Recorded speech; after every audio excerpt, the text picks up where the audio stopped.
Assalamualaikum warahmatullahi wabarakatuh. Hai teman-teman, hari ini kita akan membuat Turkish food yaitu baklava. Menu ini unik karena bentuknya beda-beda dan cukup sehat karena mengandung kacang-kacangan.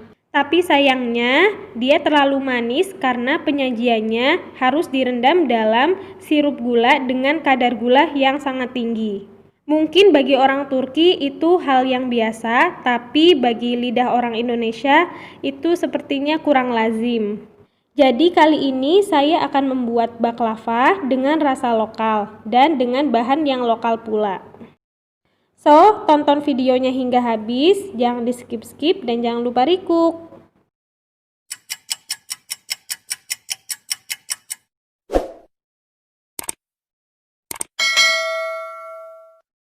Dalam pembuatan baklava kali ini, saya buat menjadi 4 tahapan. Yang pertama adalah pembuatan simple sirup, kemudian filling and topping, kemudian filo pastry, dan yang terakhir adalah finishing. Langsung aja kita ke tahapan yang pertama, yaitu pembuatan simple sirup. Bahan-bahan yang dibutuhkan adalah 300 ml air, 3 sendok makan gula pasir, 2 sendok makan madu. Di resep aslinya ditambahkan perasan lemon, tapi karena judulnya simple sirup, jadi saya buat sesimpel mungkin.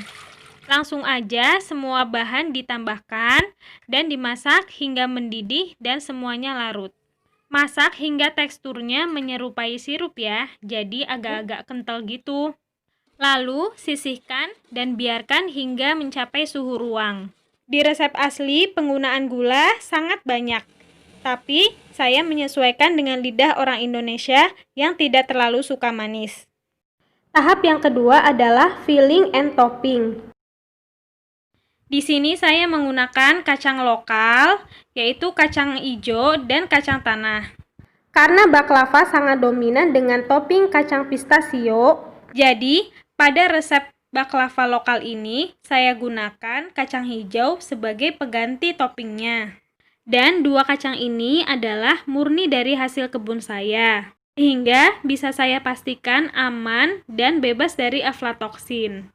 Untuk preparasinya, kacang hijau direbus terlebih dahulu di blender kasar dan ditambahkan 1 sendok makan gula sebagai perasanya.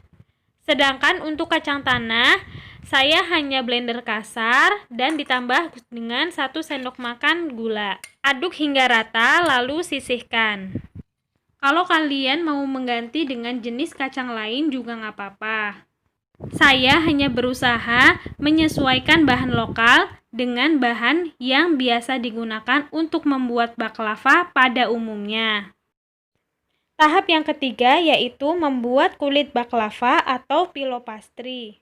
Bahan-bahannya yaitu 300 gram tepung terigu serbaguna atau all-purpose flour, 1 sendok makan minyak, sejumput garam, 150 ml susu, air secukupnya, pokoknya hingga dia kalis nantinya, margarin cair secukupnya, dan tepung maizena secukupnya.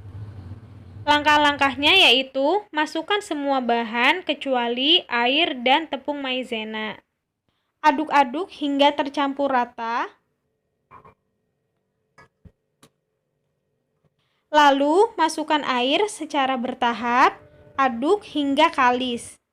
Pastikan tangan kalian bersih ya. Nah, kalau udah kalis seperti ini, sekarang kita istirahatkan adonannya sekitar 30 hingga 1 jam, sehingga ikatan antar glutennya terbentuk. Setelah itu, kita taruh di alas yang lebar atau di sini pakai nampan ya. Lalu saya gulung untuk kemudian saya bagi menjadi 4 bagian sama besar. Sebaiknya sih pakai timbangan aja biar lebih akurat. Tapi di sini saya pengen yang lebih cepat aja. Kemudian masing-masing bagiannya saya bagi lagi menjadi 2 bagian sama besar.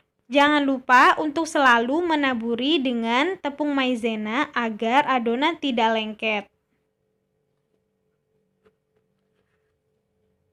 Pipihkan adonan menggunakan rolling pin seperti ini hingga mencapai ketebalan tertentu, lalu tumpuk dan pipihkan lagi.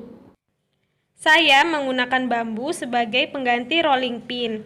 Jadi buat kalian yang belum punya rolling pin, kalian bisa gunakan alat-alat yang ada di rumah kalian seperti gelas, termos, dan lain-lain. Mau pakai pipa juga boleh. Saya tumpuk 3 hingga 4 layer, baru kemudian saya pipihkan sekaligus. Dengan setiap layernya saya taburi tepung maizena. Jika sudah transparan seperti ini, artinya pilopastry sudah siap untuk digunakan. Sekarang kita masuk ke tahapan yang keempat, yaitu finishing. Kita akan menggabungkan pilopastry dan isiannya. Bentuk pertama yang akan dibuat adalah bentuk kotak, dan ini perlu 2 layer, jadi layer sisanya kita sisihkan dulu.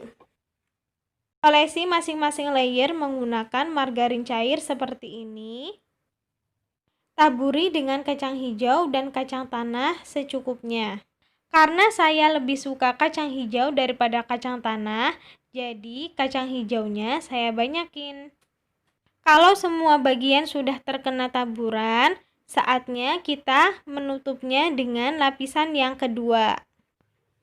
Selanjutnya, kita akan masukkan ke dalam loyang yang sudah dialasi baking paper serta diolesi dengan margarin.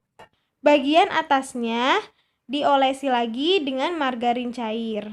Kemudian kita potong-potong membentuk kotak. Hal ini harus dilakukan sebelum dipanggang, karena setelah dipanggang, pastinya nanti baklava akan pecah. Seperti ini hasilnya, lalu kita panggang di oven tangkring selama sekitar 30 menit. Gunakan api kecil aja ya. 2000 years later. Dan ini dia hasilnya setelah di oven. Saya pindahkan ke wadah dulu. Lalu saya olesi kembali dengan margarin cair. Beri topping kacang hijau di atasnya. Lalu kita tinggal tuangkan simple syrup di atasnya.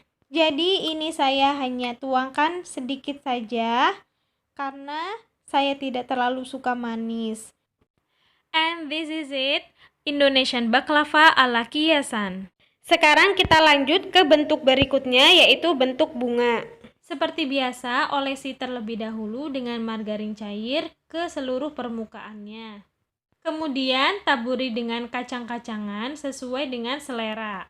Saya menaburinya dengan cukup banyak karena masih banyak sisanya. Kemudian dengan menggunakan sumpit, kita akan menggulungnya hingga ke tengah. Perhatikan caranya ya teman-teman.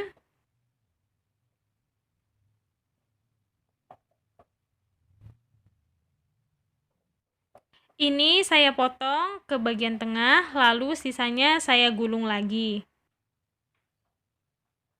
Dan masing-masing gulungan saya potong lagi menjadi 2. Jadi totalnya ada 4 ya. Nah, ini akan saya bentuk menjadi seperti bunga mawar dengan cara membuka gulungannya. Lalu di oven dengan cara yang sama seperti sebelumnya. Ini dia hasilnya setelah dipanggang. Dan sudah saya taburi dengan kacang hijau sebagai toppingnya. Sekarang saatnya kita nyicipin. Ini saya nyicipin yang bentuk kotak. Rasanya enak dan gak terlalu manis, jadi pas untuk teman minum teh di sore hari. Nah, ini tuh kalau kalian perhatikan memang terlihat sangat tipis karena memang aku cuman menggunakan sedikit layer. Gak numpuk banyak-banyak. Tapi kalau versi originalnya itu tuh bisa berlapis-lapis banyak banget. Kalian wajib nyobain, apalagi yang para pecinta negara Turki. Itu worth it banget dicoba daripada kalian harus keluar atau nyari yang orinya di negaranya sana. Sedangkan itu sangat manis. Jadi mending kalian bikin sendiri aja di rumah. Oke, sekian dulu video hari ini. Semoga bermanfaat. Jangan lupa untuk di-subscribe, like, komen, dan share ke seluruh sosial media yang kalian punya. Wassalamualaikum warahmatullahi wabarakatuh.